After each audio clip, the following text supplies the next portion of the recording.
Hey guys, and welcome back to our Read Aloud for Wonder. Back from winter break. Despite what Tishman said, there was no clean slate when I went back to school in January.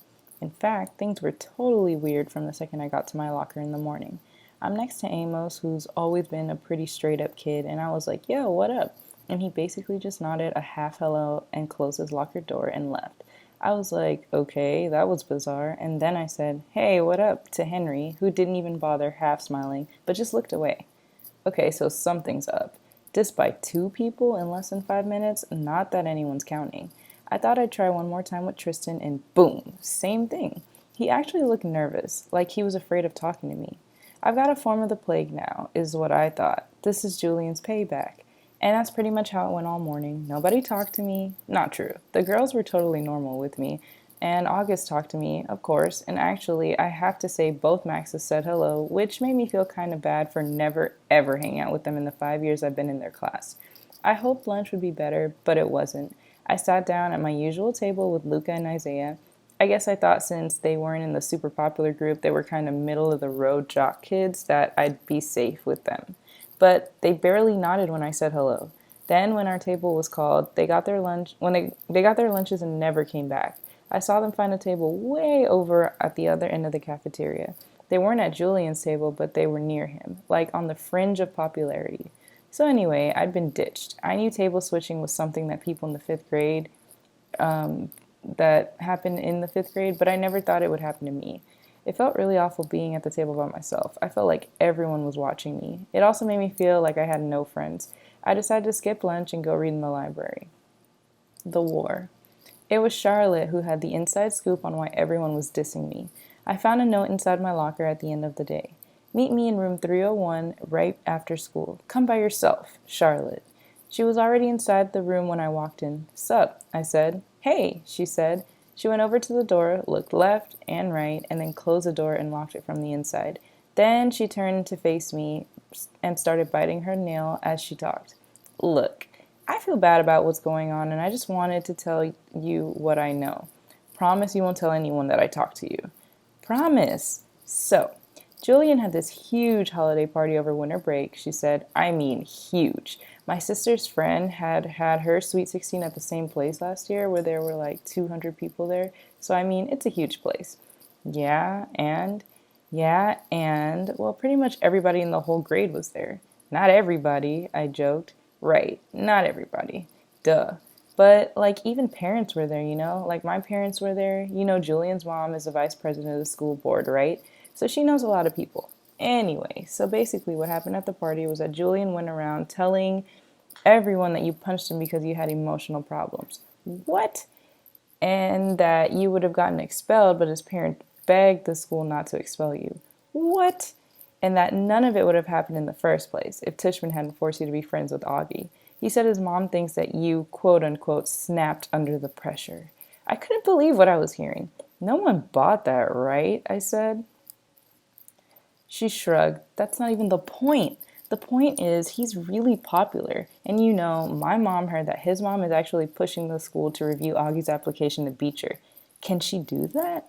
It's about Beecher not being an inclusion school. That's the type of school that mixes normal kids with special needs. That's just stupid. Augie doesn't have special needs. Yeah, but she's saying that if the school is changing the way they usually do things in some ways, but they're not changing anything. Yeah, they did. Didn't you notice they changed the theme of the New Year art show? In past years, fifth graders painted self portraits, but this year they made us do those ridiculous self portraits as animals. Remember? So big freaking deal. I know. I'm not saying I agree. I'm just saying that's what she's saying. I know, I know. This is just so messed up. I know. Anyway, Julian said that he thinks being friends with Augie is bringing you down and that for your own good, you need to stop hanging out with him so much. And if you start losing all your old friends, it'll be like a big wake-up call. So basically, for your own good, he's going to stop being your friend completely. Newsflash, I stopped being his friend completely first. Yeah, but he's convinced all the boys to stop being your friend for your own good. And that's why nobody's talking to you. You're talking to me. Yeah, well, this is more of a boy thing, she explained. The girls are staying neutral, except Savannah's group, because they're going out with Julian's group. But to everybody else, this is really a boy war. I nodded. She tilted her head to one side and pouted like she felt sorry for me. Is it okay that I told you all this? She said. Yeah, of course. I don't care who talks to me or not. I lied. This is all just so dumb, she nodded. Hey, does Augie know any of this? Of course not. At least not from me. And Summer? I don't think so. Look, I better go. Just so you know, my mom thinks Julian's mom is a total idiot. She says she thinks people like her are more concerned about what their kids' class pictures look like than doing the right thing. You heard about the photoshopping, right? Yeah, that was just sick. Totally, she answered, nodding. Anyway, I better go. I just wanted you to know what was up and stuff. Thanks, Charlotte. I'll let you know if I hear anything else, she said. Before she went out, she looked left and right outside the doors to make sure no one saw her leaving. I guess even though she was neutral, she didn't want to be seen with me. Switching tables. The next day at lunch, stupid me, I sat down at a table with Tristan, Nino, and Pablo. I thought maybe they were safe because they weren't really considered popular, but they weren't out there playing D&D at recess either. They were sort of in-betweeners, and at first I thought I scored because they were basically too nice to acknowledge my presence when I walked over to the table. They all said, hey, though I could tell they looked at each other. But then the same thing happened that happened yesterday. Our lunch table was called, they got their food, and then headed toward a new table on the other side of the cafeteria. Unfortunately, Mrs. G, who was the lunch teacher that day, saw what happened and chased after them. That's not allowed, boys, she scolded them loudly. This is not that kind of school. You get right back at your table. Oh, great. Like that was going to help. Before they could be forced to sit back down at the table, I got up with my tray and walked really fast. I could hear Miss G call my cafeteria behind my call my name, but I pretended not to hear and just kept walking to the other side of the cafeteria, behind the lunch counter. Sit with us, Jack. It was Summer. She and August were sitting at their table and they were both waving me over. Why I didn't sit with August on the first day of school. Okay, I'm a total hypocrite. I know. That very first day of school, I remember seeing August in the cafeteria. Everybody was looking at him, talking about him. Back then, no one was used to his face or even knew that he was coming to Beecher, so it was a total shocker for a lot of people to see him there on the first day of school. Most kids were even afraid to get near him. So when I saw him going into the cafeteria ahead of me, I knew he'd have no one to sit with, but I just couldn't bring myself to sit with him. I had been hanging out with him all morning long because we had so many classes together, and I guess I was kind of just wanting a little normal time to chill with other kids. So when I saw him move to a table on the other side of the lunch counter, I purposely found a table as far away from there as I could find. I sat down with Isaiah and Luca, even though I'd never met them before, and we talked about baseball the whole time. And I played basketball with them at recess. They became my lunch table from then on. I heard Summer had sat down with August, which surprised me because I knew for a fact she wasn't one of those kids that Tishman had talked to about being friends with August. So I knew she was doing it just to be nice, and that was pretty brave, I thought. So now, here I was sitting with Summer and August, and they were being totally nice to me as always. I filled them in about everything Charlotte had told me, except for the whole big part about my having snapped under the pressure of being Augie's friend, or the part about Julian's mom saying that Augie had special needs, or the part about the school board. I guess all I really told them about was how Julian had had a holiday party and managed to turn the whole grade against me. It just feels so weird, I said, to not have people talking to you, pretending you don't even exist. Augie started smiling. You think? He said sarcastically. Welcome to my world. Sides. So here are the official sides, said Summer at lunch the next day. She pulled out a folded piece of loose paper and opened it. It had 3 columns of names: Jack's side, Julian's side, and neutrals. Where did you get this? Said Augie, looking over my shoulder as I read the list. Charlotte made it. Summer answered quickly. She gave it to me last period. She said she thought you should know who was on your side, Jack. Yeah, not many people, that's for sure, I said. Reed is, she said, and the 2 Maxes. Great, the nerds are on my side. Don't be mean, said Summer. I think Charlotte likes you, by the way. Yeah, I know. Are you going to ask her out? Are you kidding? I can't now that everybody's acting like I have the plague. The second I said it, I realized I shouldn't have said it. There was this awkward moment of silence. I looked at Augie. It's okay, he said. I knew about it. Sorry, dude, I said. I didn't know they called it the plague, though, he said. I figured it was more like the cheese touch or something. Oh, yeah, like in Diary of a Wimpy Kid, I nodded. The plague actually sounds cooler, he joked. Like someone could catch the black death of ugliness. As he said this, he made air quotes. I think it's awful, said Summer, but Augie shrugged while taking a big sip from his juice box. Anyway, I'm not asking Charlotte out, I said. My mom thinks we're all too young to be dating anyway, she answered. What if Reed asked you out? I said. Would you go? I could tell she was surprised. No, she said. I'm just asking, I laughed. She shook her head and smiled. Why? What do you know? Nothing. I'm just asking, I said.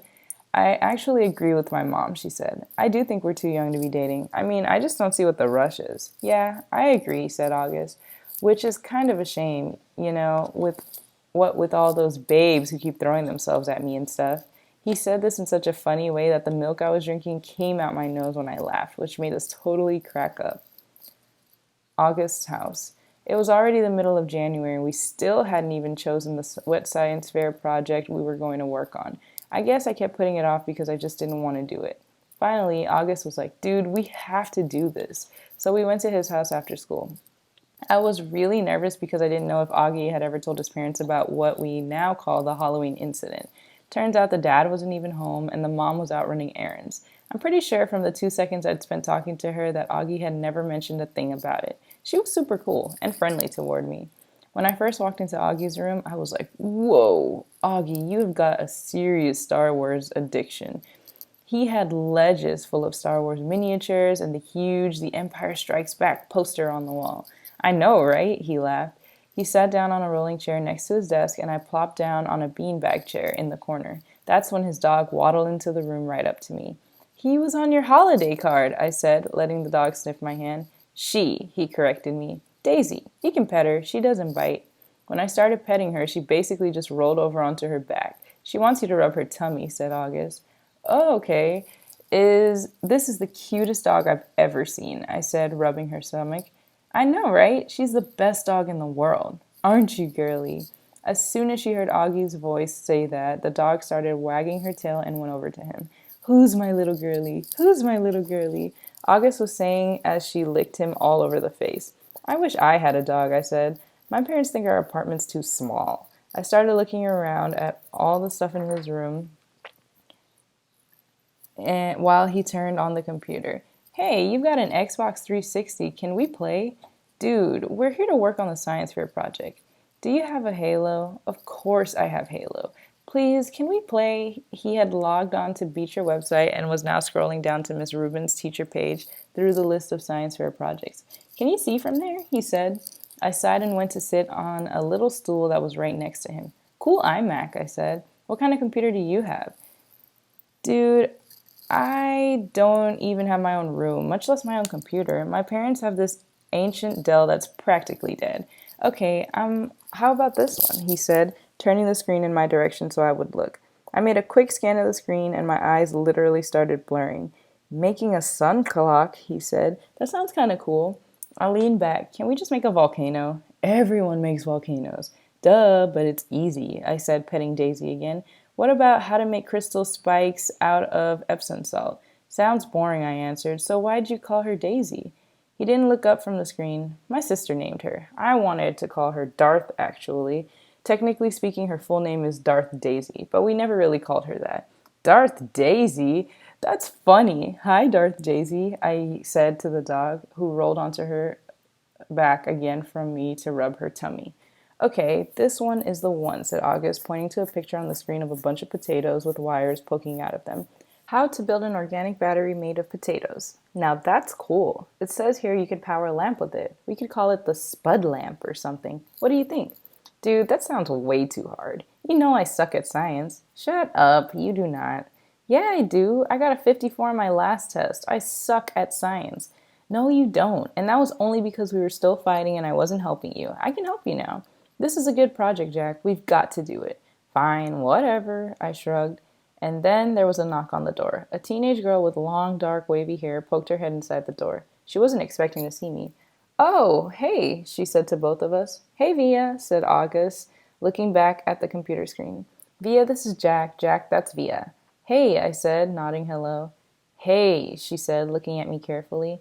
I knew the second Augie said my name that he had told her about the stuff I had said about him. I could tell from the way she looked at me. In fact, the way she looked at me made me think she remembered me from that day at Carvel on Ames 4th Avenue all those years ago. Augie, I have a friend I want you to meet, okay? She said. He's coming over in a few minutes. Is he your new boyfriend? August teased. Via kicked the bottom of his chair. Just be nice, she said, and left the room.